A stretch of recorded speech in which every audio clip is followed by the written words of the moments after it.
就是公寓1楼它是有自己的前后花园的哦。那以前好像也都是美国人比较喜欢住，天母的公寓很屌哦，真的很屌，1楼庭院哦，种花花草草的哦。然后当初那位买房就因为他离工作近啊，就龙总啊再加上负担得起，他就买了。那现在儿子要结婚，他把它拿出来卖，要给儿子再买在新竹的婚房结果他的那个1楼公寓市值已经超过3500万你那屋龄那么老了，屋龄都40年了还可以卖3500那你当然可以说他怎样傻人有傻福啊，可是就是那个核心原因，你当初喜欢的，别人现在也会喜欢。1楼公寓有庭院老人家进出方便，又有自己的花园庭院，这不是感觉这是连续剧里面才会有的房子吗？又在天母，又在北龙旁边，这个多好啊，对不对？这老人退休圣地，对啊，所以还是会有人喜欢的啦。这就是你喜欢的，别人也会喜欢这个完美的教科书范例。先说结论因为自住跟自产的剧本来就长得不一样，你要硬凑在一起只会烂尾而已。嗨，我是买房阿元，订阅买房阿元，我先祝你老了有房也有钱。我们在上一支影片聊了打工人致富的安全机会是买房，如果你还没看的话可以看一下。那今天我想跟你讨论自住买房不要追求双赢先讲一下我们讲的双赢就是你既想要住得好然后又要自住舒服，然后你又要保值让你赢2次这样有没有这种物件？有，但是价格会贵到买不起你会犹豫就是因为你买不起贵的你才会想要去浪里掏金看看会不会刚好被你撞上黄金，这样掏不到的，就算你真的看到了也会因为手脚不够快就被人家先买走了我知道为什么你那么怕因为你怕做错决定毕竟买房子呢，可能是你这辈子里头买过最贵的东西，买个东西还要贷款这样贷款好几十年但是你有上过班吧？最会靠北老板的是什么？就是好上还要加好，做行销的时候最好只花1万块，然后就可以达到100万的效益结果会怎样？就引来一堆牛鬼蛇神来骗那个你们公司的行销费用，最后就是花了2倍、3倍、5倍的预算，就做出来的成效更差。所以你要知道自住跟自产本来就是2种选择。我之前就有分享过我现在在高雄住的这间房子，买的时候也是全社区最高价那我也知道它的投报率就不会好对可是我自己住起来很爽，我家人住起来很爽我就是喜欢这个高楼层的景观那看出去的景观那天地辽阔，这很舒服那就算这间房子未来卖的比邻居还便宜我也 OK因为我很清楚的知道这间房子的需求是什么，就是我要自己住得很舒服，家人住得很舒服对所以那个增值性增值令就算了对，那我就能明确的做出这个取舍嘛那自住就是归自住，自产就是归自产，对像我们附近就有一个大的菜市场，我爸妈3不5时都会去逛这个就是老人家的乐趣嘛。那在这个前提之下，投报率真的就没有那么重要。我当然也希望这件一直涨但是我的心态是有涨就是我赚到，没涨这也很应该我也不会睡不着觉，这个才是自住买房正确的心态，就是买你喜欢就对了你用力挑出你喜欢就对了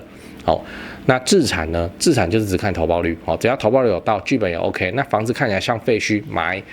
知名鬼屋社区买，在菜市场楼上晚上会有一堆蟑螂买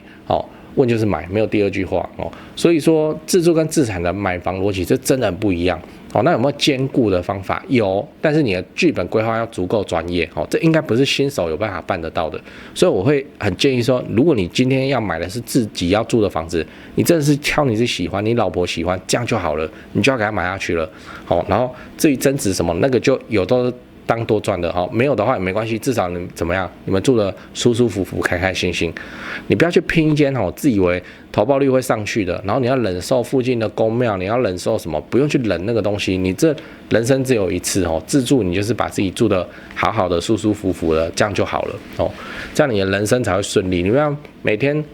回家就很不喜欢，然后觉得说这个房子是会涨没错，可是我自己住得很不舒服，你何苦呢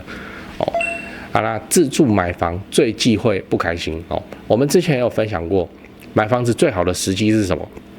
就是想当年对不对？每个人都在想当年当时要是我买的话现在就多少多少了那第二好的时期是什么？就是现在就是现在。今天你是自住呢，你就是有居住的需求，你这间房子买了以后，你可能会再住10年、20年。那假设你真的找到一间条件很差，但是确定会涨的房子，你会想要因为这一笔来让自己委屈个蹲在里面5年、10年吗？不要吧。这是人生不是坐牢呢那人生不会快乐的啦。买房子是一件开开心心的事情，那为什么你要花钱让自己去蹲一个监狱那可能是到20年的监狱那就算20年后你真的赚到钱，但你损失的是你年轻力壮时20年间的快乐呢？这样有比较好吗？所以自住买房的标准是什么？我会说是你爽了你爽就好。你看你要重点参考谁的意见啊？你爸妈的或是帮你出钱的金主啊，或是你的另一半、你的老婆。你看我拍那么多支影片，我一律都在说听老婆的话就是这样，听老婆的话你那老婆开心生活中就不会吵架这样子人生生活就过得顺顺利利这样有什么不好即使房子涨幅没那么凶，我告诉你会涨啦，只是涨幅没那么凶，没那么凶啊。对啊，这个不然整天老婆都在凶你这样你也过得比较开心嘛所以自住的时候，你就是尽量去挑自己喜欢另一半也喜欢就可以买了就是这样。好，那你自己看看是不是当初就是那边买自住，最好是他买下去之前，他先做完了重大建设的规划都市计划什么，他聊最好是这样多少人是看了喜欢他就买结果后来有没有吃到这个时间成长的果实？有硕果累累对啊，所以这个就是你自己去用力去挑你的自住房这个随着大环境起来你一样能够吃到房地产增值的红利，这有什么不好？对啊，这到时候对你来说就是意外之财这就是自住挑喜欢的核心。为什么？因为你当初你认真去挑你喜欢的房子，挑你老婆也喜欢的房子，好，这一定都是好的房子你总不会挑个那个阳台窗户一打开，一只超大的电线杆超棒，我就是喜欢这种电磁波。怎么会有这种人你也不会挑那种这个我往楼上看下去这是一间公庙，他们在修 game 那个烧金纸的气味弥漫着我的房间我感觉神灵与我同在，屁不可能你就是挑一个好好的房子，住起来没有什么抗性的房子。好，你那时候花了多大的力气去挑，接下来你要卖那下一手也会喜欢你挑的这些条件，你相不相信？对吧？所以这就是为什么自住依然能够卖出高价的核心理由讲了。我们今天讲自住买房最大的心魔就是自住客就怕买不到房子嘛，然后又要买到那种自住兼增值的房子嘛。他们都跟我讲什么自住兼投资哪有这种事？他就想要双赢，想要赢2次买到一间自己住起来很爽，然后又增值很猛的房子。有没有这种房子？有，但通常都很贵会贵到买不起。因为像我这种新手，我在买自住的房子，我抱持的心态都是就算了，就自己住得开心就好了没有赚钱也就算了，没有在看投报率了住起来自己开心，家人开心，这个最重要。那如果我是要买自产的房子，住起来爽不爽一点都不重要因为我买来租人嘛，又不是我要住只要投报率高，环境再差都没有关系。这个就是两派自住派跟自产派考虑的东西完全不一样。所以你今天呢，你就应该很明确，你是要自住，你就优先考虑你自己住起来爽不爽那你住起来爽，那你就买因为一定会有数万个人跟你有一样需求的人等着接手这间房子。就像你爸妈那时候在买房子也是考虑自己住起来爽不爽而已。你看现在是不是都起飞了那当然有人会说自己就看了不喜欢的房子，别人住起来也不喜欢没有，你那个误解了你看那个新复发盖的那个格局，那么手枪房、鸡腿房还有暗厅的，这谁会喜欢？可是还不是一样卖了下叫你说为什么大家都愿意去住就新复发，就新房子，他去居住就还是会有需求就是有那种因为工作关系要在那边蹲个2-3年，他就会来租就是这样。他喜不喜欢那间房，他也没多喜欢，可是他会不会跟你租？他会所以自住跟自产这是2套逻辑你不要混为一谈最痛苦的就是你要自住兼投资，然后你挑不到房子挑到的都太贵，你又说投报率不好那真的给你一个投报率很强的，你看了之后你就觉得他自住不舒服变成2头空所以自住你就去挑自住，用力挑你的自住；自产你就用力挑你的投报率，就这样子就好了对，我先告诉你3个东西第一，我的付费会员频道1个月月付250这个欢迎加入直接抄我做的房地产作业就好了，这不香吗你自己去看会员影片的封面，讲的议题都比平常的影片猛上好几节那会员的问题我也会认真回答不是会员我就简单回答，这拍谁这没办法，这个问题实在太多了。好啦，第二个自产高雄买房阿元观众专用赖，这个是我长期配合的房仲店，台湾房屋美术之星店，这个不赘述了，以前的片尾都讲过，反正已经有超过2000位观众加他们，也超过50几位观众跟他们买高雄低总价自产的房子，你也可以加他们，他们会不定期的 po 自产用的房子，好，那他们的赖 ID 是小老鼠 go go go go go 5个 go，小老鼠 go go go go go。第3个自产台北新北买房阿元观众专用赖，刚刚讲高雄的嘛，现在台北新北的专用赖，如果你是钟情于台北市、新北市房地产的朋友，那你就加这个赖，这个是我台北市房地产的前辈，当然啦，台北市的本金门槛就很高哦，你自备要超过500万，这个就是常态，那你就自己加入以后跟助理去描述你的需求吧，他的赖 ID 是小老鼠掰台北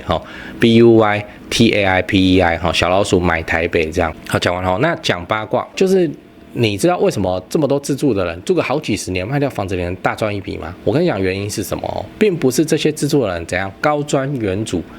布局长远，眼光毒辣，没有，他们就是买来然后就住了，然后就卖掉，然后就好大一笔钱。核心的原因就是